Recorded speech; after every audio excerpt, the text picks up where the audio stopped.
Então, gente, vamos começar. Primeiro, bem-vindos e bem-vindas ao segundo encontro aqui da trilha que a gente está fazendo em parceria com o Ladies in Tech. Agora eu vou abrir primeiro para a Aline explicar o Ladies, depois a gente fala rapidinho sobre o que é o WoW e a gente já inicia o conteúdo. Então, Aline, fica à vontade. Bom, pessoal, boa tarde. Então, brevemente também, né, essa trilha de encontros está acontecendo muito por causa da parceria do Leeds com a UOL. É o segundo de muitos que a gente vai fazer, né, de uma parceria que a gente espera aí que seja muito próspera. E obrigada, Mari, obrigada, Débora, também por nos procurarem e por a gente ter conseguido criar esses eventos super legais e super necessários também, né, para o ecossistema. Então, o Ladies in Tech, ele é um instituto de apoio e fomento ao empreendedorismo feminino na tecnologia. Nós, eu e a Dani, a maioria das integrantes ficamos em Porto Alegre, mas ele não é um grupo para as integrantes de Porto Alegre, tá aí a Bia não deixa mentir. A gente tem até como meta, né, expandir, levar o Ladies para o interior do estado. Então, o nosso principal objetivo é apoiar, trocar figurinha, trocar experiência, levar a mulher cada vez mais, né, para um ambiente onde ela se sinta confortável e consiga demonstrar todo o conhecimento, todo o potencial dela. Hoje nós somos 180 mulheres. E aí já fica o convite para as mulheres que estão aqui, não são do Ladies, para se inscrever e para as que já são e conhecem outras empreendedoras, que convide essas empreendedoras a entrar no grupo. Eu e a Dani hoje a gente colocou uma meta lá no grupo de fechar até dia 31 de dezembro com 200 integrantes, então a gente tem pouquíssimos dias e a gente está correndo. Hoje a gente estava na Tecnopuc, então a gente estava espalhando a palavra. Então, quem quiser nos ajudar e a espalhar a palavra do Ladies, todo mundo é bem-vindo. Entre, né, os benefícios que o Ladies pode oferecer para os integrantes, está aí os nossos workshops mensais, que hoje o encontro é o nosso último workshop do ano, mas todo mês, na primeira sexta-feira do mês, a gente faz algum workshop dado por uma integrante do Ladies. Por que dado por uma integrante do Ladies, né? A gente sabe que tem muita mulher aí com muito conteúdo, às vezes só falta uma oportunidade. Então, a gente abre o workshop mensal para as integrantes darem e poder compartilhar toda a expertise que elas têm. Então, a gente já teve o workshop de marketing digital, já teve sobre LGPD, já teve sobre investimento, enfim, tem um monte. Então, para quem não deu ainda o workshop, também fica aqui o convite para me chamar no privado, chamar a Dani no privado e falar um pouquinho aí sobre a sua expertise. Além disso, a gente tem o nosso famoso Beer Pitch. O Beer Pitch é um evento aberto para o ecossistema, onde a gente vai para um bar falar sobre negócios. Porque a gente percebe, né? O homem vai jogar futebol, vai num bar e consegue falar e fechar negócios. O que mulher também não pode? Então, o Beer Pitch é exatamente para isso. Então, normalmente é a primeira porta para as meninas que estão entrando aí no ecossistema fazer o pitch e aprender também, né? Como que se apresenta a startup de uma maneira totalmente descontraída. O Uberpit já ficou famosinho aí no ecossistema aqui em Porto Alegre, pelo menos. Além disso, a gente tem eventos como esse, né, onde a gente faz parceria com aceleradoras, com players importantes do mercado, a fim de compartilhar experiências e compartilhar conhecimento com todo mundo. Acho que benefícios tangíveis são esses. A gente também tem parceria com o Lab da FEComércio, onde todas as integrantes têm aí um coworking de forma gratuita para poder ir até lá e trabalhar. E acho que é isso. Não quero me estender muito, porque a gente tem muito aí no que conversar. Mas foi aí um pitch de 9 minutos, acho que tá bom. Perfeito. Não rola um beer pitch na semana do dia 18 de dezembro, que eu vou ter em Porto Alegre? Dia 14, tu não vai estar? Chega dia Ah, 17 à noite. mas dá para pensar. A gente vai fazer o happy hour, já fica o convite aí, é uma boa. Dia 14 de dezembro, que é quinta-feira que vem, eu sei que a UOL vai ter evento aí também, né? Então a gente vai ter que se dividir. Mas dia 14, quinta que vem, vai ter happy de final de ano do Ladies, aberto para todo o ecossistema, a partir das 19 horas, no Alca Bar, que é ali o bar da Al Capone, no quarto distrito. Dia 18 é quando? É sexta? Na segunda. Mas eu fico até o Segunda. dia 1. Dia Até o dia 18 ao dia 1. primeiro? Uhum. Podemos pensar em, de repente, algum bar, pelo menos para a gente se conhecer pessoalmente. Sim, sim. Sim. Fazer um rap extra. Aham. O rap do rap. Ó, a Renata tá já pilha. Perfeito. A Gente, hour é com a gente não nega. Boa.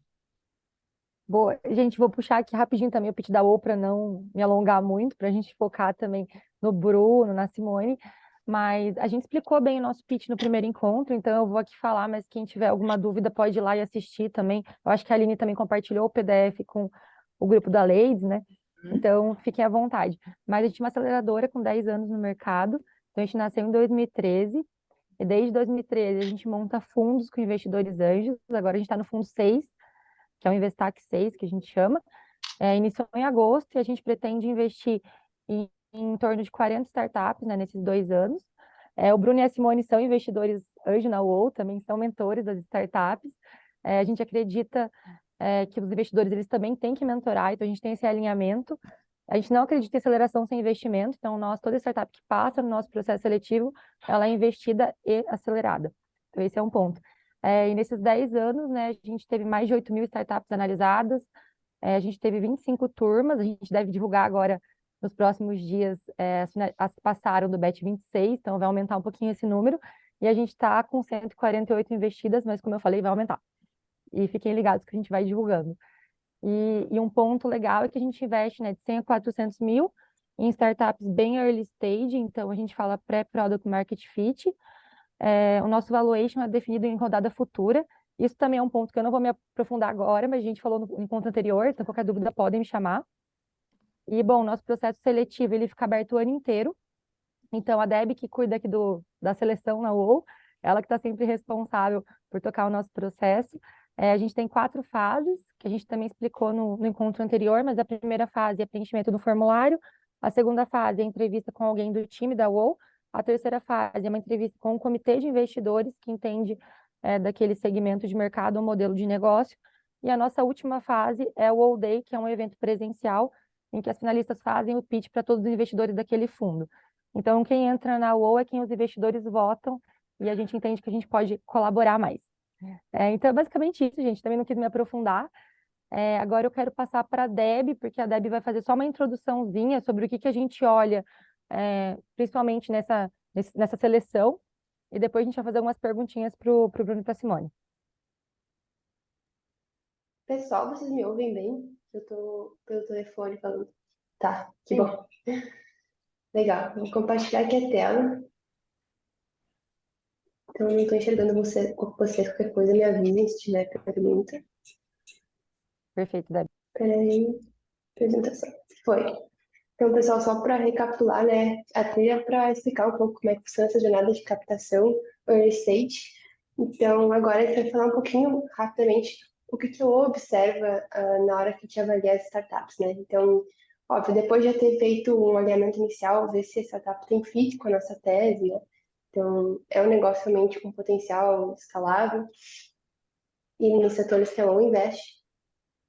A gente foca muito em entender a equipe, o produto e o mercado de atuação da startup. Como é que a gente faz isso? Acho que o principal ponto que a gente analisa é a equipe, porque as equipes, enfim, elas que vão fazer o negócio crescer, então elas podem até pivotar a solução, entrar em novos mercados, mas é a equipe que vai fazer tudo acontecer. Então, por isso que é um ponto tão importante de analisar. E que a gente busca, né? Então, pessoas comprometidas, de preferência com dedicação full-time. Isso pode mudar, na verdade. Então, a startup, o empreendedor pode dizer que vai ficar full-time só depois do tempo de aceleração e tudo bem. Mas a gente quer que sejam empreendedores dedicados ao negócio, que acreditem nessa startup, tenham engajados com a causa da startup e também com um perfil empreendedor. Até a gente contrata uma consultoria de RH para fazer essa análise do perfil empreendedor, mas isso é mais para as startups que estão já numa etapa final do processo de seleção. E sobre a equipe também, a gente busca, a equipe tem uma formação, na verdade tem perfis complementares, então formações condizentes também com a área de startup, que a startup quer atuar, com a área de atuação, mas a gente tem essa regra, né? Na verdade, não é bem uma regra, tem uma exceção, que a gente acredita muito em times puramente técnicos. Então, vários cases de sucesso da MOL foram formados por equipes que tinham times puramente técnicos.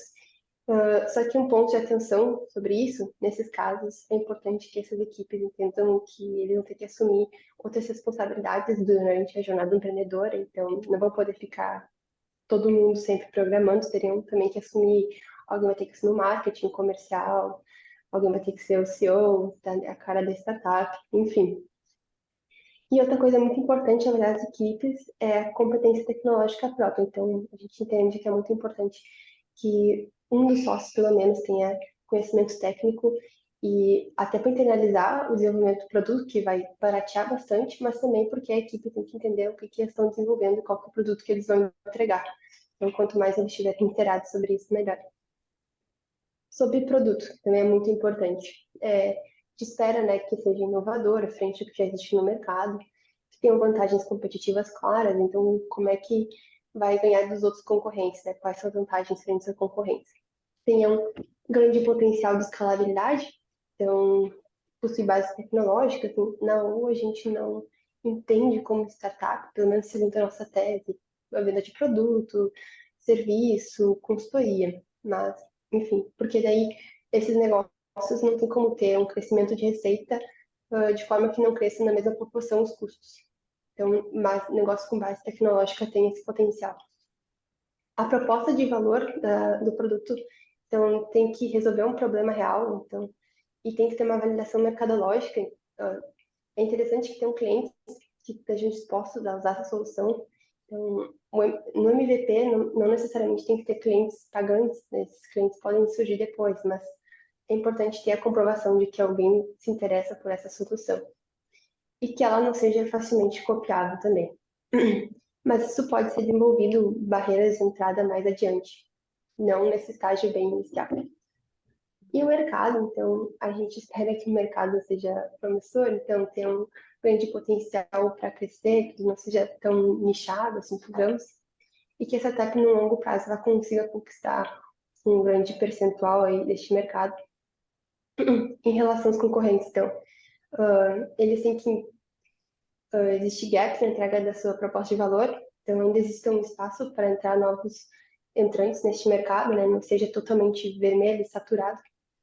É interessante essas barreiras de entrada significativas que vão impedir novos entrantes nesse mercado, entrarem novos competidores nesse mercado, só que, como eu disse antes, isso pode ser desenvolvido ao longo do tempo, né? Não precisa ser exatamente no momento inicial de ter essa barreira de entrada significativa. Por isso que é tão importante ter um time com grande capacidade técnica, para que ele consiga desenvolver essas barreiras de entradas. E, idealmente, a gente espera que a startup esteja conseguindo crescer, então apresente métricas de crescimento mês a mês, e que isso também vai mostrar, né, que ela está atendendo uma demanda real de mercado. E, adicionalmente, então, não é uma regra também, não é uma exigência, é legal quando as startups conseguem trazer uma solução que possa expandir para outros mercados também, e possa vender para outros setores também. E aqui já vamos trazer um pouquinho sobre algumas yellow flags são alguns pontos de atenção que a gente observa em algumas startups, e isso não necessariamente vai eliminá-la do nosso processo de seleção, mas essa é uma coisa que vai chamar a atenção negativamente. Primeiro, é empreendedores solo, sem sócios fundadores. Então, a gente acha que é muito difícil uma pessoa sozinha fazer um negócio acontecer e tirar ele do papel. É muito importante que ele tenha um sócio para ajudar nessa jornada, que não é nada fácil. E equipe sem sócio com know-how em tecnologia também é um problema, que nem eu tinha comentado antes, né? Então, não vão ter tanto conhecimento sobre a própria solução que estão desenvolvendo. É muito importante que tenham um CTO. Mercado vermelho, justamente porque mercados vermelhos vai exigir que a startup tenha um diferencial muito claro e muito significativo, e isso nem sempre é possível, mas também não quer dizer que ela não vá conseguir desenvolver um diferencial e ela sim pode crescer nesse mercado vermelho, então é só um ponto de atenção. Mercados pequenos, então isso é um ponto de atenção, olhando para uma aceleradora, para um outro VC, né, eles vão esperar que o mercado tenha um grande potencial de crescimento e não seja pequeno. Mas para um empreendedor pode ser viável, pode ser rentável estar dentro de um mercado pequeno. O cap table torto quer dizer, então, que grande parte do equity já está comprometido com investimentos passados. E isso pode ser prejudicial para aqueles empreendedores ou para aquelas startups que desejam seguir captando com outros fundos de VC. Então, E isso pode ser mal visto no futuro. Por isso que é importante ter o cap table bem direitinho desde o início, para não prejudicar, né? Não já definir, enfim, não prejudicar no momento de próximas rodadas. Vou perguntar aqui para o pequeno. Falta e poucos diferenciais frente aos concorrentes, que é a questão, enfim, também de mercado deles, né? Então, tem que ter esses diferenciais bem claros, como é que vocês vão conquistar o mercado. E o baixo potencial de escalabilidade também é um ponto de atenção, que eu tinha dito antes. Então, a ONU investiria no negócio tradicional, serviço ou consultoria. Incipiente, então, às vezes, a startup está num momento muito de ideação ainda, não tirou o negócio do papel, ainda não tem uma validação mercadológica. Isso torna muito mais arriscado para um VC ou para uma aceleradora ou os anjos investirem. Por isso que tem que ter algum tipo de validação, pelo menos para a ONU, né? E eu trago aqui para finalizar algumas dicas e boas práticas. Isso eu já falei várias vezes, eu tenho apresentado elas como desejáveis, mas é normal, no estágio inicial, que elas ainda não sejam desenvolvidas. Times diversos e com grande capacidade técnica são muito bem vistos. Então, é muito importante ter bastante diversidade, né? Então, para as pessoas não pensarem exatamente iguais e terem habilidades complementares.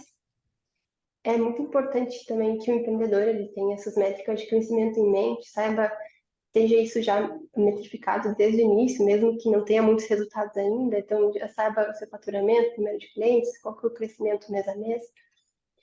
Fazer networking é sempre muito útil, então, acho que isso nem exige muita explicação. Mostrar, então, esses resultados, então mostrar que está dando certo e que está crescendo.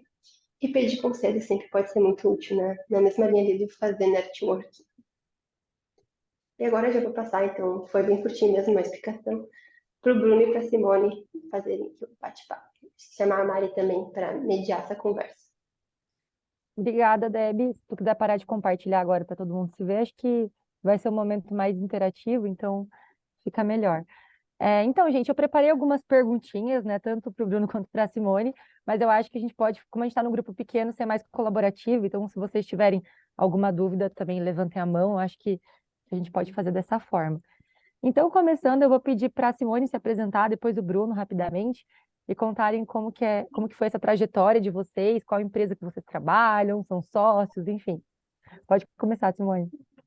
Bom, vamos lá. Eu sou gaúcha, vivo em Portugal já há 4 anos, tenho uma carreira executiva de quase 30 anos, de experiência em várias indústrias, majoritariamente todas elas no universo masculino, muito em decorrência da minha profissão, a minha formação, que é a base toda em finanças, e isso me levou para entrar num mercado majoritariamente masculino no passado, e acabei caindo em indústrias masculinizadas, como oil and gas, infraestrutura, logística, educação, health, já nem sei, várias, muitas. Na verdade, a minha inclinação lá atrás, quando eu comecei, não era para business. Hoje eu sou uma mulher apaixonada por negócio, empreendedorismo é algo que vibra, pulsa dentro de mim, e é algo que eu acredito muito e vivo muito isso, e sou ativista dessa bandeira de que não existe negócio, e negócio bem-sucedido se não houver pessoas e pessoas diversas para impulsionar e inovar nesses negócios. Então, esse é o meu mindset para negócio, esse é o meu olhar para negócio. E hoje eu atuo muito nesse ecossistema de empreendedorismo e inovação. Passei a ser investidora anjo tem uns 2, 3 anos, mas trabalho com startup já há 15 anos e comecei num trabalho voluntário lá atrás que mudou completamente a mim própria, a minha visão estratégica, a minha visão como líder, a minha visão como empreendedora.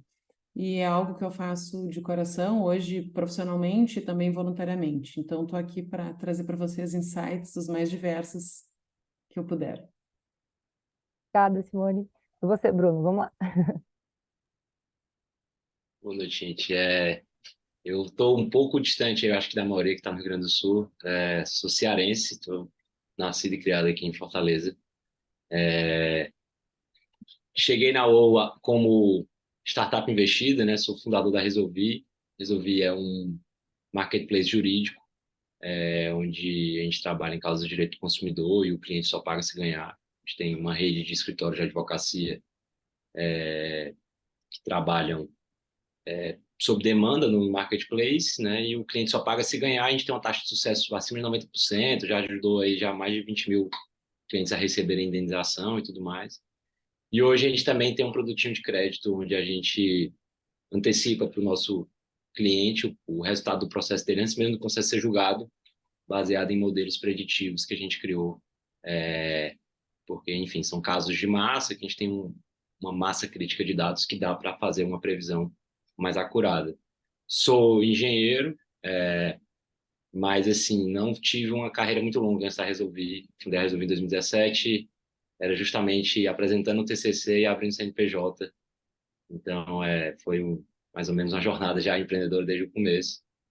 E, recentemente, me tornei também investidor da UOL, e muito porque eu acredito pra caramba, além de, como a Simone também, ser uma pessoa que gosta muito de negócio e, enfim, ser entusiasta disso, eu também sou um grande embaixador da UOL, aí, de certa forma, porque visto os dois chapéus, assim. Fui startup investida da UOL em 2018, me tornei investidor depois porque acredito muito e sei quanto o trabalho deles é muito bem feito. A gente é uma prova disso, assim, hoje, depois da UOL, a gente seguiu uma jornada bem legal, recebeu investimento de fundo de venture capital depois, da Domo, que é um fundo bem relevante assim, no Brasil, a nível Brasil. E assim, a gente sabe o quanto ter passado pela experiência da UOL foi relevante para a gente nisso. Então, enfim, estou aqui para poder compartilhar de alguma forma. Achei a iniciativa incrível. Não conheço nenhum tipo de iniciativa do tipo aqui em Fortaleza, e já vou levantar essa ideia para algumas amigas que eu tenho que estão no mercado também, porque eu achei incrível. Uhum. Boa demais, Bruno. Vou te conectar com as gurias depois, passar o contato delas. Daí tu Maravilha. já, tu Vai já ser um também. prazer a gente ter ladies do Nordeste, do Norte e Nordeste do Brasil. A gente tem meninas do Rio, Santa Catarina, São Paulo, mas eu acho que da tua região a gente não tem ainda. Ainda. Então, pode conectar, que vai ser um prazer a gente ter elas junto conosco. Maravilha. Boa, gente. Agora eu vou iniciar, assim, gente, mas fique à vontade, como eu falei, para levantar a mão também, me interromper, perguntar ao pessoal que está aí. Eu queria começar perguntando, assim, quais características empreendedoras que chamam mais atenção em vocês, assim, quando vocês vão olhar para o empreendedor, para o time mesmo, o que que vocês observam? Se quiser. Quando ele apresenta, quando faz o pitch, Mari? Isso. O que que vocês observam, assim, o que que chama atenção? Aqui eu estou também tirando o chapéuzinho de investidor da UOL, né? Eu estou trazendo assim mais geral. Vocês, enquanto investidores, assim, o que que vocês observam no time? Que características empreendedoras acabam chamando a atenção? Para mim, super importante quando o empreendedor faz o pitch, ele ter a capacidade de ponta a ponta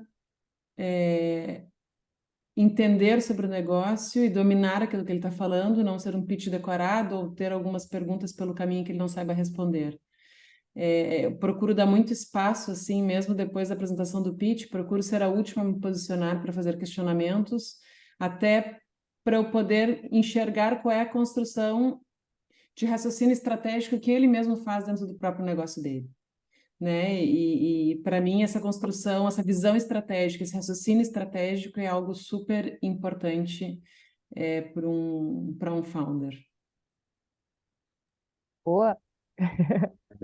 Assina embaixo o que a Simone falou. Quando você fez a pergunta, eu já estava falando assim, domínio sobre o que está fazendo, já estava pensando nisso. E é muito isso, assim, eu acho que quando a gente vai analisar uma empresa, né, acho que o investidor ele não conhece tanto da indústria onde a pessoa está, né, daquele mercado, quanto os fundadores.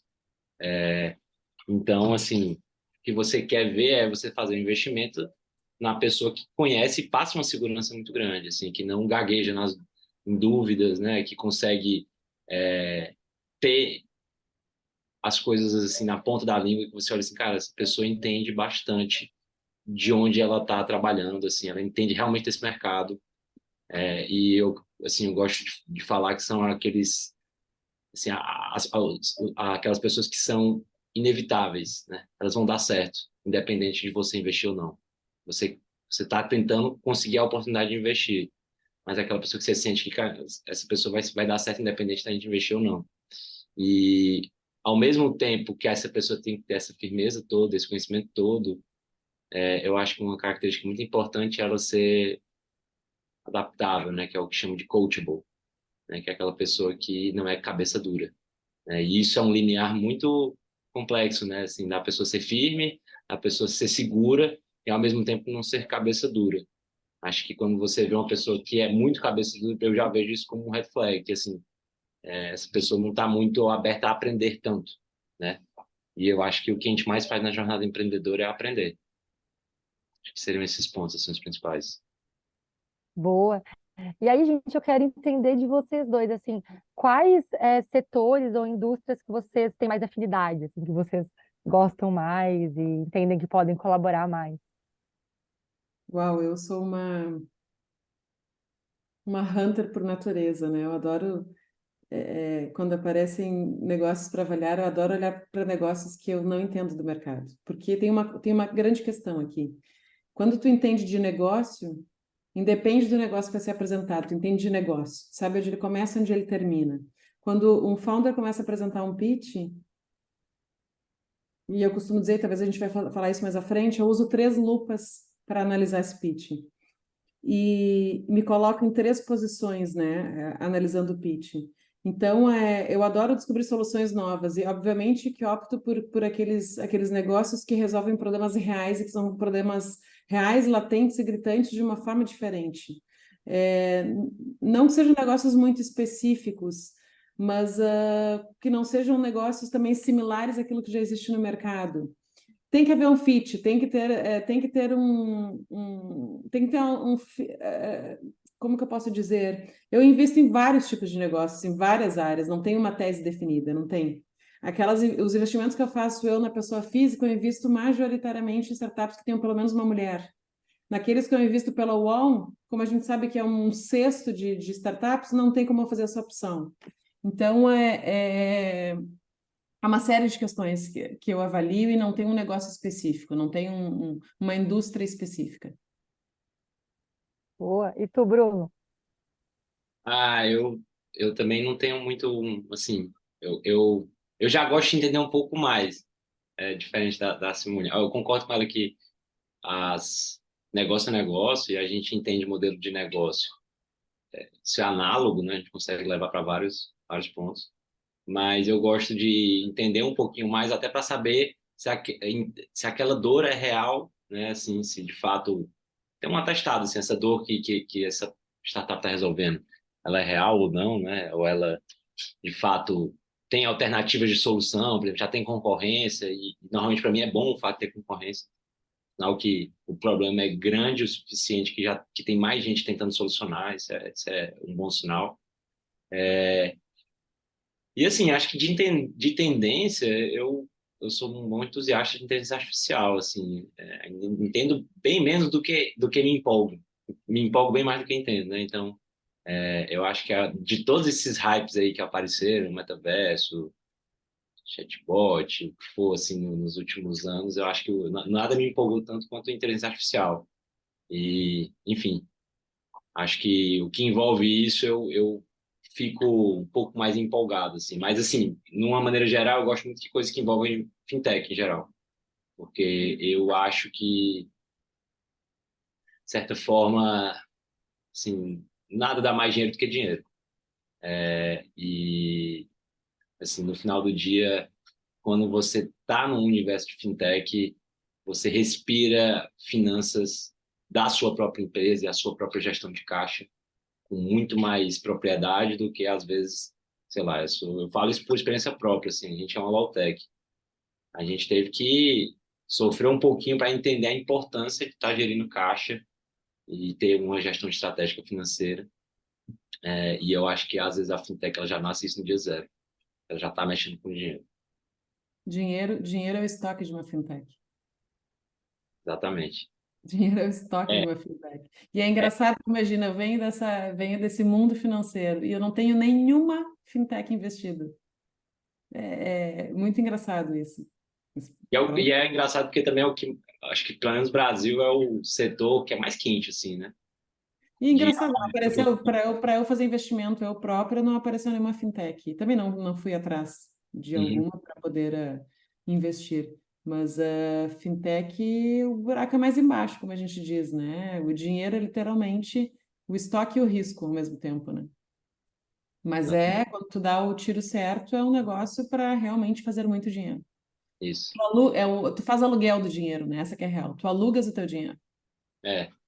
E assim, eu acho também que Venture Capital, a classe, né, de investimento de Venture Capital, ele, se você for ver, no Brasil, ele só existe de fato com força no early stage, né, estágio inicial. E quando você vai andando um pouco mais, assim, pós estágios mais late stage, né, acima de tickets acima de 100 milhões e tudo mais, é um mercado que é mais basicamente private equity. Não tem tanto venture capital, né, assim. Então, no fim do dia, tudo no Brasil é crédito, né? Assim, no final de taxa de juros de mais de 10% ao ano. O Brasil é um país rentista.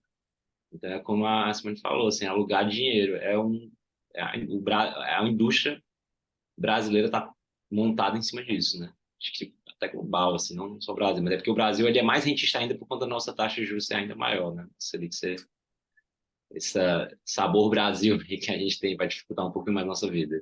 Sim, tu já respondeu a própria pergunta do VC. O VC ele não põe cheques maiores ou é muito menor a oferta de cheques maiores, porque requer uma profissionalização maior da startup, o risco aumenta e é mais barato ele continuar investindo de outra forma para ter uma rentabilidade maior. Então, Exatamente. e eu acho que aí é o pulo do gato para as startups a partir de agora entenderem isso. E não sei se a Mari tinha uma pergunta em relação a isso e se a gente pode seguir num bate-papo fluido aqui, Pari. Vamos seguindo. Depois, se vocês não Ok. abordarem alguma pergunta, eu vou trazendo. Ok, porque o que acontece, né? O que a gente viu aí agora nos últimos 2 anos, cara, eu atendo startup no mundo todo. Todos os dias, pelo menos 10 startups mandam mensagem para mim, querendo receber investimento, querendo receber consultoria estratégica. E quando eu abro uma sessão estratégica para falar com a startup, cara, já abrem falando em valuation. Só um pouquinho, me apresenta o teu pitch, me apresenta os teus economics para ver até onde tu construiu. Não é assim, bater na porta e eu quero um cheque de não sei quanto. E cadê a tua estrutura para receber esse cheque? Né? E essa onda toda que teve de dinheiro fácil, esse dinheiro fácil não vai mais vir. Esse dinheiro fácil custa caro. As startups precisam entender que a profissionalização, a governança, os processos e ter time forte, sólido e ter alguém que fique de olho na gestão todos os dias é fundamental para receber dinheiro daqui para frente. É fundamental isso, né? E é preciso se preparar porque a exigência de investimento para early stage, enfim, outros estágios também vai mudar, vai ter que mudar, né? Porque o dinheiro estava vindo muito fácil. É. Não, com certeza. O dinheiro está mais caro agora, o nível de exigência está maior, existe uma seleção natural mais forte, né? Até conversando com um fundo que investiu na gente, eles falaram, cara, depois que estourou um pouco mais esse aumento de ciclo de juros e tudo mais, o que a gente fez foi dar um passo para trás e deixar a seleção natural agir. Em 10 meses, 12 meses, a gente voltou naquela lista. Quem continuava bem, a gente foi atrás de investir, né? E o que eu entendo assim é que eu acho que o mercado ele vai ser mais cauteloso mesmo, assim, fazer investimento, porque é difícil. Acho que a era do investimento por FOMO, né, de medo de perder, vai ser cada vez mais raro. Que a gente viu muito, né, nos últimos, acho que 20 21 principalmente, assim, muito baixo. Acho que isso aí ficou no passado, agora é número. Mostre-me o número, mostre-me a segurança, a governança, como a Simone falou. Realmente, o investimento é de risco, como é que eu mitigo todos os riscos possíveis, já sabendo que é um risco investir em você? Estou feito uma luva, eu tenho N Opa, problemas. acho que alguém entrou ali. Pronto, mutei. Gente, antes de responder, tem uma pergunta no chat ali da Aline, mas só quero puxar mais uma, porque vocês estavam falando muito sobre time, sobre governança, a Simone puxou essa pauta, e aí eu quero saber, assim, como que vocês avaliam uma equipe fundadora de uma startup e quais habilidades que vocês acreditam que são essenciais Principalmente no início, assim.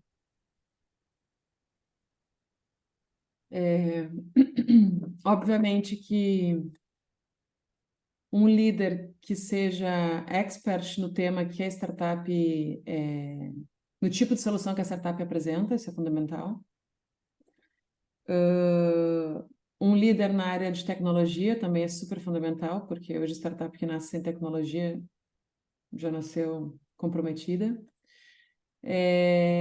Alguém que entenda de finanças é fundamental. Eu já peguei casos, já recebi founders com primeira ronda de investimento, indo para a segunda ronda que, cara, não sabia responder qual era a margem de contribuição bruta. E pedindo o segundo cheque. Como pode isso? Tu não entende do teu próprio número. Não sabe se é 20%, se é 30%, se é 1%, se é 2%. Eu não invisto numa startup assim. O founder apresentando não sabe responder isso. Uma segunda ronda de investimentos é impossível. Para não sei como é que ele recebeu a primeira ronda. Né? Então, entender de finanças é fundamental, até porque também vou trazer um outro tema, assim, quando eu mentoro startups, às vezes, já fizeram os econômicos de vocês, tem isso pronto? Tem, mas o que a gente investiu até agora na construção toda da tecnologia, a gente não materializou, não quantificou. É errado. A tua hora para sentar no computador e começar a produzir para a tua startup é dinheiro. E ela tem que ser materializada desde o dia zero. Então, finanças, para mim, o founder com expertise no tema que a startup resolve, área de tecnologia, como é óbvio, alguém para a área de gestão, e essa área de gestão cuidar de estratégia, cuidar de pessoas, primeiramente, porque a gente sabe que uma startup não tem como nascer já com um time completamente pronto, com a expertise necessária, tem que segurar um pouquinho, né, isso ir mais à frente, mas essa construção estratégica do time que vai estar à frente é fundamental que tenha alguém depois responsável por pessoas e todo o restante, né? Mas a parte de gestão ali, acho que tem que ser uma pessoa também mais completa, com expertise mais sênior, para conseguir abraçar a parte de governança, processo, gente e estratégia desde o início. E aí, Bruno? Eu acho que varia bastante do tipo da startup. Tem coisas que são para todas, né? E eu concordo muito principalmente nessa parte de maturidade financeira. Porque, enfim, gente, é dinheiro e tem que gerir isso na unha, né? É importantíssimo, esse é diferencial. Mas, assim, eu acho que varia. Por exemplo, numa startup B2C, eu acho que tem que ter alguém que tem um perfil mais visionário, assim, sabe? Alguém que tem um perfil mais, de certa forma, criativo. Alguém que tenha a cabeça de branding já no começo, de produto e tudo mais. Numa startup B2B, eu acho que, assim, tem que ter alguém no time de fundadores que seja DNA vendas. Que tem, assim, vendas, é comercial, é aqui que bate o bumbo, é aquela pessoa que, por exemplo, você vai pegar uma startup B2B que vende para grandes empresas. Tem que ter aquela pessoa que você sabe que ela é, assim, aquele encantador de serpentes de diretor de grande empresa, sabe? Assim, tem que ter essa pessoa que traz o dinheiro, de fato. Acho que esse é o diferenciação de time. Mas, de uma maneira geral, eu acho que é aquele responso que eu falei assim, no começo. Assim, eu acho que a pessoa que ela tem muita propriedade, mas que, ao mesmo tempo, ela é coachable. Então, esse limiar aí, eu acho que é difícil. Porque o coachable, eu acho que ele é muito relacionado à humildade mesmo. Assim, porque escutei já de alguns investidores, um investidor famoso no Brasil, que ele fala muito que você precisa de 10 mil horas para escalar o Everest.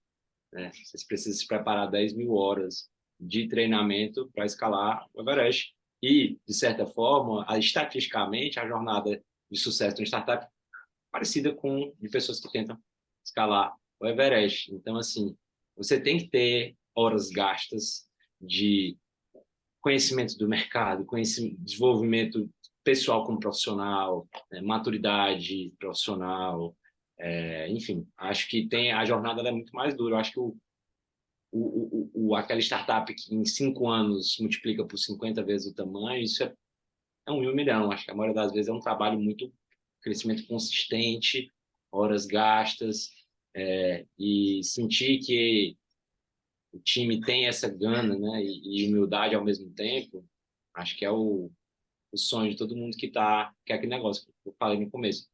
São aquelas pessoas que são inevitáveis.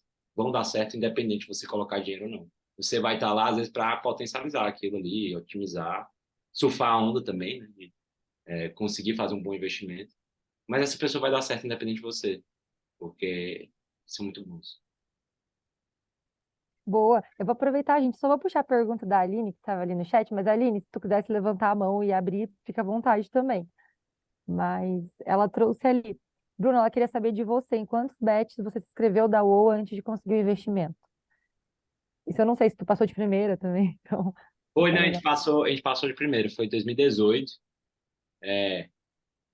A gente, na época, antes de inscrever na UOL, a gente tinha tomado muitos não de outras aceleradoras.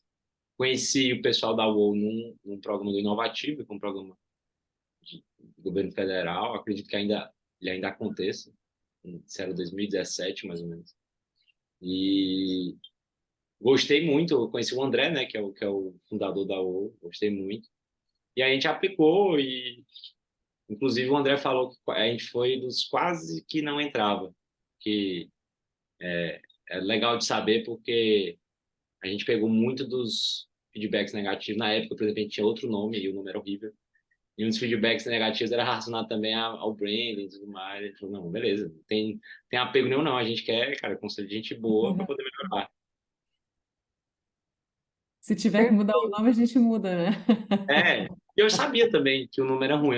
Eu só não fazia, não é meu problema número um agora, mas perceber o investimento, eu faço isso, assim, faço esse setup antes de começar a investir para crescer. Qual era o nome, Bruno? Era Ajuda Jus. Horrível. Nossa, ainda bem que trocaste. E assim, o meu sócio, o nome dele é Jesus, e o pessoal achava que era por causa dele, que não tem nada a ver, é Jus, não é Ajuda Jesus.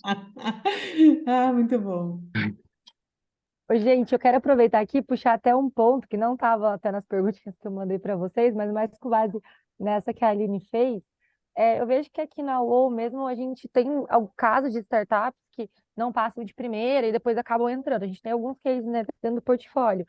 E assim, é, o quanto que vocês é, acham que ter essa capacidade de conseguir ouvir feedback e voltar é importante? Assim, explica um pouquinho se já teve alguma, até Simone, tu também, se já teve alguma startup que chegou para você buscando algum investimento, que você deu uma negativa e depois ela voltou assim com aquele feedback ouvido e também implementando outras coisas assim e recebeu, por exemplo. Eu quero saber um pouquinho dessa situação, como que vocês veem isso? Olha, normalmente tem startup que eu dou feedback e voltam super positivas, vão atrás daquilo que estavam deficitárias ou que tivesse algum gap, ajustavam o pitch para voltar para se preparar melhor. Mas eu tive dois casos de duas startups, engraçado. Uma startup do Nordeste e que o founder falou assim, tudo bem, pode ser a tua opinião, eu não vou mudar o pitch, não vou mudar esse ponto do pitch. Eu falei, tá bom, mas só quero te dizer que assim, assim, assim, assado. Não me interessa, eu não vou mudar o pitch. Eu falei, tá bom, ok, vou deixar registrado aqui, tá bom, tá tudo certo. E o outro não aceitava nem as minhas sugestões, nem as sugestões da mentoria coletiva que estava, era super resistente e cara, quebrando não, queimando caixa, precisando de dinheiro e não fazia o que tinha que fazer, não fazia o que tinha que fazer, não cortava a gente e não mudava a estratégia comercial dele, queimando dinheiro, vinha a cada 3 meses e chegou no final, ninguém mais quis botar dinheiro. O cara não ouviu, não ouviu, não ouviu, não ouviu, agora a gente fechou a torneira, pronto. Né? Se não está ouvindo 5, 6 investidores falando que deveria fazer isso, cara, a torneira fechou. Ele estava no desespero e não recebemos investimento. Então, essa questão de... Eu acho que não só no universo de startup, né, Mari? Eu acho que nós, como pessoas, antes de sermos empreendedores, temos que estar aberto. A escuta ativa é uma ferramenta fantástica, incrível, e que ela deve estar sempre ativada, eu costumo dizer, né? Prestem atenção no que vocês ouvem, prestem atenção, participem de grupos, participem de webinars, de mentorias, de networking e aprendam. Sempre a gente aprende um pouquinho. Sempre, sempre, sempre a gente aprende um pouquinho. E muitas vezes é o posicionamento, algo que alguém diz que a gente não se deu conta e pode aplicar no nosso negócio, no nosso pitch, na nossa estratégia de pitch também. Perfeito. Antes da pergunta da Bruna, Bruno, eu quero saber uma coisinha. Você falou que você tomou umas negativas antes, né, da UOL. Como que foram essas negativas? Como foi essa experiência de ouvir esse feedback negativo? Vocês aplicaram o que ouviram ou algumas coisas não faziam sentido? Como que foi isso? Boa. É frustrante, assim. A primeira reação é essa. Acho que não tem como mentir, né? Até porque você tá ali dedicando a sua vida ao negócio e alguém tá dizendo que não vale a pena investir naquilo, você fica frustrado, não tem como. Mas eu acho que primeiro dia frustração, segundo dia, beleza, e aí? Vamos lá, né? O negócio continua, né? Você tem que continuar tocando. E eu acho que era sempre entender, ter autocrítica de entender assim, tá, beleza, o que é que a gente consegue melhorar? E eu tentava pedir, cavar mais o feedback. Quando o feedback vinha vago, tentava, tá, mas e aí? Né? Me diz mais no detalhe. Eu dou um exemplo ano passado. No passado a gente tentou fazer uma captação com um fundo de VC e o timing foi horrível, né? Foi logo depois assim, foi em abril mais ou menos. Foi assim que fecharam a torneira total e foi quando os fundos ninguém estava investindo. Mas assim, o lado positivo, né, de tentar tirar essa aí eu tomei mais de 30 não. Mas o lado positivo é que muitos deram feedbacks excelentes e que a gente implementou e que hoje foi fundamental a gente ter escutado. Assim, acho que quando você está tentando vender o seu negócio, né, para investidores, no final das contas, você tem que encarar aquilo como um processo que, mesmo se não der certo, ele é positivo, porque você vai encarar aquilo ali como agora eu vou fazer uma análise crítica com gente fera sobre o meu negócio. E aí, tipo, a gente teve visões sobre aquisição de cliente que não era sustentável. E aí a gente, putz, beleza, eu acho que tem que diversificar um pouco mais e colocar um pouco mais de canais orgânicos. E a gente implementou e foi super positivo. A gente teve muito feedback relacionado à margem. A sua margem está muito apertada e tudo mais. Take rate, aí o que a gente fez? Logo em seguida aumentamos take rate, a gente tinha um medo enorme de aumentar take rate e, putz, diminuir conversão de clientes e tudo mais, não diminuiu. E aí, putz, a gente aumentou o ticket médio assim, apertando um botão, né, aumentando o take rate. Enfim, foram feedbacks que foram essenciais e, por exemplo, tem investidores desses que até hoje eu converso aí, sei lá, uma vez a cada 3 meses. E eu acho que esse é o ponto, assim, você nunca leve pro lado pessoal, eu acho que a gente fica frustrado, é natural, não tem como, a gente é ser humano, né, mas não leve pro lado pessoal e encare isso como um relacionamento. O exemplo do investimento que a gente fechou, o último com a Domo, eles não viram a foto, eles viram um filme, porque a cada 3 meses eu mandava um e-mailzinho com um PDF de uma página, tá aqui nossos números. Tá aqui como é que ficou o trimestre, aqui, ó. Receita, custo de aquisição, base de usuários, highlights, planos para o próximo trimestre. Eu mandava, assim, a maioria eu mandei, eu acho que durante 2 anos para eles. A maior parte eles não responderam, até que um dia eles responderam. Acho que vocês estão num time muito bom para a gente, tá? Vamos conversar. E aí aconteceu, porque eles ficam você fica muito mais confortável quando você vê o filme do que a foto, né? A foto às vezes pode ser maquiada. O filme é mais difícil, né?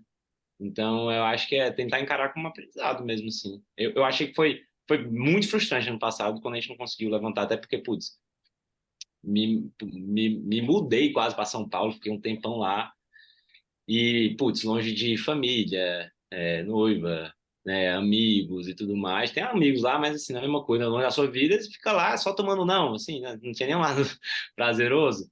Mas foi muito bom, porque acho que deu uma atualizada, assim, atualizou o software da minha visão sobre o meu negócio, sabe? E eu acho que é sempre encarar isso como oportunidade. É como, sei lá, todo atleta de alto nível, ele vai para uma competição, ele nem, a maior parte das vezes ele não vai ganhar, mas eu acho que ele tem que encarar sempre o que eu vou tirar de lição quando acabar essa competição aqui, que mesmo você não ganhar, né? Acho que é esse o ponto, você tem que estar sempre evoluindo. Olha que incrível esse feedback do Bruno aí, Bruno. Parabéns. Não sabia dessa parte da tua história. E o Bruno traduz a realidade nua e crua de que todos nós somos vendedores de tudo na vida E ele ficou 2 anos vendendo, quase 2 anos vendendo a Resolvi, e ninguém nem mandava ele parar de mandar e-mail. Até que um dia resolveram olhar para o Bruno. Que incrível isso tudo, né? A capacidade de continuar insistindo naquilo, e pronto, ele é o founder, ele acredita no negócio dele. Se a pessoa que fundou isso, que idealizou isso, não acreditar nisso e não souber vender isso, quem vai vender? E vou contar para vocês que eu perdi 2 oportunidades de investir em 2 startups que me apresentaram em 2 momentos que eu estava super over, assim, com muitas coisas, eu não prestei atenção e foram as melhores startups que eu perdi os melhores investimentos que eu podia ter feito. Me arrependo até hoje. Então, vocês vendem para os investidores. E é isso que você tem que se dar conta. Vocês vendem todos os dias o negócio de vocês. Absolutamente todos os dias. Seja para um cliente, seja para um investidor, seja para um parceiro, seja para uma corporação, seja para quem for, para o próprio time, para vocês mesmos. Então, essa insistência faz parte, isso em qualquer negócio, não só para startup, para qualquer empresa. Somos todos vendedores e acho que essa é uma das maiores mensagens que eu posso deixar para vocês aqui hoje. Boa. Concordo demais. Simone, Às vezes a gente tem muita gente que tem preconceito, né, com a figura do vendedor, né, assim, putz, aquela pessoa é muito vendedora. Eu me coloco até nisso também, assim, acho que tive que sentar no divã para entender, cara, você tem que vender esse negócio todo dia, né, e eu tinha um preconceito, sei lá, meu pai, ele foi vendedor, ele é vendedor a vida toda, e, ele trabalha com carro, venda de carro seminovo, e aí quando eu era mais novo, começo de faculdade, minha faculdade entrou em greve, ele me levava lá, assim, ó, vamos lá, tá em casa sem fazer nada, vamos lá para ver se que tu vender, a comissão é tua. E eu detestava aquilo ali, putz, 18 anos, doido para ir beber com os amigos na faculdade, ir para, sabe, essas coisas, e detestava aquilo ali, mas assim, e criei na minha cabeça que vendas não eram legal, e eu vou para uma área mais técnica, engenharia e tudo mais. E no final do dia é venda que traz dinheiro, assim, e você tá vendendo, tem que entender que tá vendendo, e num processo de venda, não é só falar, é escutar, às vezes até mais do que falar, assim, entender os sinais da outra pessoa. Então, assim, acho que talvez a gente esteja a imagem do vendedor chato que se destaca, mas pega os números se o vendedor chato ele vende mais do que o vendedor que escuta mais e tem mais sensibilidade com o cliente. Provavelmente não. O vendedor surdo é o caos. O vendedor inteligente é aquele que só fala na hora correta, né? Isso. E é a mesma coisa de perfil de líder. Líder é a mesma coisa. O líder passa a ser líder quando ele sabe ouvir e se posicionar na hora correta. Ele tem que deixar espaço para as pessoas, né? Tentar não ser reativo, né? Exatamente, exatamente. Quem é reativo não aprende. Ponto. Está completamente fechada a aprendizagem, né? E gostei muito da analogia que tu fizeste em relação ao atleta profissional. Pronto, eu sou atleta amadora, mas sou atleta de endurance, faço triatlon de longa distância, e é bem isso como tu falaste, assim, o triatlon é uma grande escola de empreendedorismo também e de estratégia, Demais. porque tu trabalha com mínimo 3 modalidades esportivas, mas tu tem outras tantas modalidades por trás que tu precisa te preparar ao longo da jornada para chegar no grande dia. E muitas vezes a estratégia que tu desenhou para aquele dia não acontece, tu tens que ter o plano B e C na manga para poder executar. E eu vi que entrou rapidamente aqui um chat perguntando quais são as métricas financeiras. Primeira coisa que eu digo, projeto em 3 cenários. O realista, o otimista e o pessimista.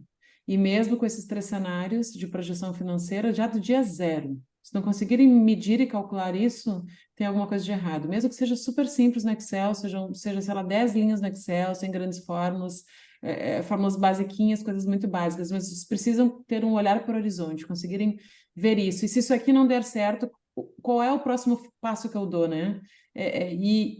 O dinheiro, o número, tem que ter a capacidade, tem a capacidade mágica de traduzir o operacional de um negócio. E a hora que vocês entenderem o quão mágico é as finanças para traduzir o operacional e a estratégia e a capacidade de crescimento de um negócio, vocês vão ver como fica muito mais fácil entender do próprio negócio. Então, a métrica de planejamento financeiro, para mim, é algo trivial, do dia zero, com mais de um cenário projetado. E depois as métricas normais, usuais, receita, CAC, LTV, MRR, todas as normais de uma startup, né?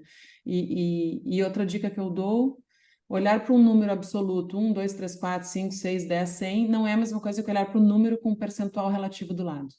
Usem o percentual. A análise do dado financeiro e do negócio muda completamente quando vocês põem o percentual que aquele número representa sobre alguma coisa. Seja sobre o faturamento, seja sobre o total do custo, seja sobre uma margem, seja sobre o que for. Perfeito. E eu acho que tem que até desmistificar um pouco isso do financeiro, né, Simone? Assim, a gente acha que putz, mas nunca trabalhei com finanças, né? Acho que é o feijão com arroz, assim, a gente não precisa também inventar a roda. Acho que tem esses 3 pontos, assim, acho que é planejamento em cenários. O André da UOL, ele foi assim que a gente entrou na UOL, ele falou um negócio que eu nunca esqueci. Ele falou, cara, o planejamento, você vai errar. Mas o processo de planejamento é para errar cada vez menos. É incrível, planejar é incrível. Você planeja, é um exercício de entender mais as minúcias do seu negócio, as alavancas, assim, quando você projeta, né, você vai entender assim, então é só eu tentar otimizar esse ponto aqui para poder melhorar, então você tem uma visão mais macro, assim. E aí, planejamentos, né, e eu acho que os outros 2 pontos, CAC versus LTV, isso é a saúde da empresa, né, de sustentabilidade, e caixa, assim, né? Que eu acho que no final do dia também tem que ter Tô vendendo bem, o LTV é alto, mas Sem dúvida, nem falei do caixa. tem que ter olhar caixa, caixa, caixa, caixa. Até porque, né, vou falar uma coisa muito óbvia aqui, mas óbvia para mim, que respiro finanças. Lucro não quer dizer que é caixa, e caixa não quer dizer que é lucro. Lição também que vocês devem deitar no travesseiro todos os dias e lembrarem disso. Lucro não significa ter caixa, e caixa não significa ter lucro. São 2 coisas completamente diferentes. E outra coisa, Bruno, complementando o que tu falaste, foi excelente.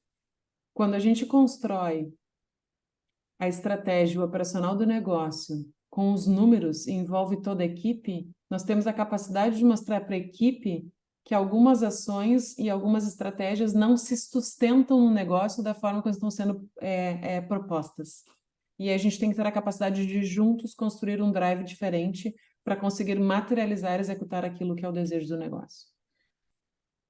Até para embasar, tomar decisões que decisões difíceis, né? Porque a gente sempre tem resistência a tomar decisão difícil.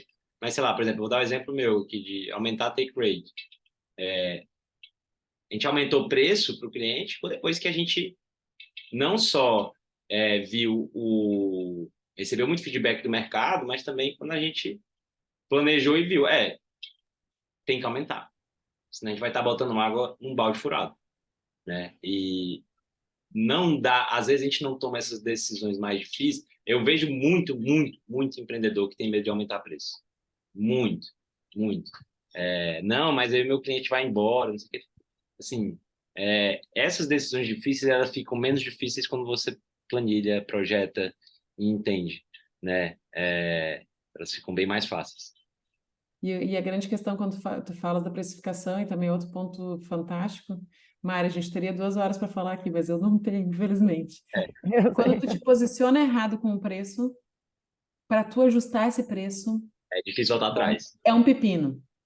É um pepino. Então, tem que gastar energia. E eu dou alguns passos atrás. E é um ponto que eu trago muito forte. A startup que não gastou energia que eu digo tempo, em estudar profundamente o mercado e as capacidades de escalar dentro daqueles mercados, estudar, trazer dados, informação e olhar para os concorrentes, o que faz, o que não faz, o que deu certo, o que deu errado, vai errar na precificação, vai errar na estratégia. O investidor vai te perguntar sobre o mercado. O investidor vai te perguntar sobre o concorrente. O investidor não põe dinheiro bom, que está seguro, em cima de dinheiro ruim. Quando eu falo de dinheiro ruim, não é porque o negócio é ruim. É um negócio que não tem toda a informação necessária, não tem toda a estratégia muito bem brifada, não tem o controle do caixa, como o Bruno falou, e não tem uma projeção, porque não adianta tu ter caixa e não ter uma projeção financeira. E tu não ter os canais de saída se der errado, porque ele também vai te perguntar isso. Tu tem essa projeção, mas se isso aqui der errado, o investidor entende de número. Se ele não entendesse, ele não colocava dinheiro. Ele entende mesmo que macro, não pode não entender micro, mas entende macro. Então, ele sabe quais são as verticais que ele vai te perguntar e vocês precisam estar muito bem preparados para isso. Se não tiverem alguém no time que faça isso, contratem uma consultoria, contratem alguém, peçam ajuda para alguém que consiga ajudar vocês nesse sentido e se preparem para estarem de uma forma mais robusta, preparada para ser abordado pelos investidores ou pelo próprio mercado. Até porque o investidor vai fazer a conta dele, né? Ele vai fazer a matemáticazinha dele, vai pegar o que você mandou, ele vai pegar e vai criar a versão dele, vai estressar os cenários, estressar as premissas, né? E vai entender, ele vai fazer a matemática dele. E aí, uma coisa também que eu acho que a gente acabou não comentando, mas me veio aqui à cabeça agora, que eu acho que é super válido nessa jornada, não para levantar investimento por si só, mas para a jornada empreendedora mesmo, é conversar com outros empreendedores, não necessariamente que estão à frente a minha jornada. Converse, tenham... eu acho, inclusive, a própria iniciativa aqui, ela é disso, né? De ter essa conexão constante, de certa forma, entre empreendedores, porque, assim, é uma jornada muito solitária, muitas coisas a gente tem um olhar viciado por estar ali, né, olhando o tempo todo assim, eu acho que na minha cabeça você aprende de três formas, ou você estuda, ou você aprende fazendo, ou você aprende conversando com outras pessoas, e às vezes a gente acha que é só fazer ou estudar, né? Mas tem muito, às vezes uma conversa de 1 hora vai destravar um negócio na sua cabeça, né? Que, enfim, é incrível. Então, super recomendo também, gente. Conversem com outras pessoas e sem na conversa, vão de mão aberta, assim, né? Sem querer provar ponto para nada. Eu acho que é mais escutar como é que eu vou sugar o máximo que essa pessoa tem para me contribuir, não vou mostrar para ela que eu sou fera. Não, acho que a cabeça não é por aí. Olhem para o lado e abram os ouvidos, né, Bruno? Exatamente. Exatamente. Pessoal, a gente já estourou o tempo. Eu sei que a Simone também tem um compromisso. Obrigada por ter ficado até agora. A gente não conseguiu matar todas as perguntas do chat, mas, gente, depois eu mando para vocês a resposta. Mas eu te agradeço muito o tempo. Acho que foi uma troca super produtiva. Agradeço o Ladies in Tech também pela parceria. Eu acho que a gente está conseguindo entregar um conteúdo bem legal que vai ficar gravado no nosso YouTube. E, pessoal, adicionem o Bruno e a Simone no LinkedIn se tiverem mais alguma dúvida. Eu acho que é isso. Se conectem. Muito obrigada. Será um prazer, foi um prazer estar aqui com vocês. Como eu falei aqui, a gente tem papo para muito tempo, né, Bruno? E é tão bom ter um founder aqui que tem toda essa história para contar e tem uma trilha de sucesso aí para partilhar conosco e também atua do outro lado do ecossistema como investidor agora. Isso só mostra a confiança que ele tem na ON, tanto como founder como investidor, e isso é fantástico. Bruno, obrigada. Mari, obrigada pelo convite e para todas que aqui estão e todos que aqui estão, desejo sucesso e estou à disposição se quiserem falar, me adicionem no LinkedIn. E foi um prazer estar com vocês. Simone, Obrigada, vamos te pessoal. chamar para a gente marcar um café com o Ladies quando tu Ok, estiver aqui agora em ok. dezembro. Tá bom. E Dani, É um e a Aline prazer. te conecta o Bruno, então, também para expandirem. Vamos ter mais ladies aí para esse Brasil. Ótimo. Deixa eu arranjar algumas Isso. carências aqui, amigas minhas empreendedoras, para Ó, participar. eu já tenho a Simone no LinkedIn, acabei de te adicionar, e aí a gente vai estreitando conversa. Maravilha, gente. Parabéns pra caramba pela iniciativa, achei ótimo. E obrigado pelo tempo, Simone. Adorei o papo, adorei conhecer. Papo de alto nível. Muito obrigado, gente. E ótimo fim de ano aí, que 2024 seja incrível aí para todos nós. É Amém. isso. É Tchau, isso. Boas gente. festas para todos. Beijinhos. Tchau. Tchau, tchau.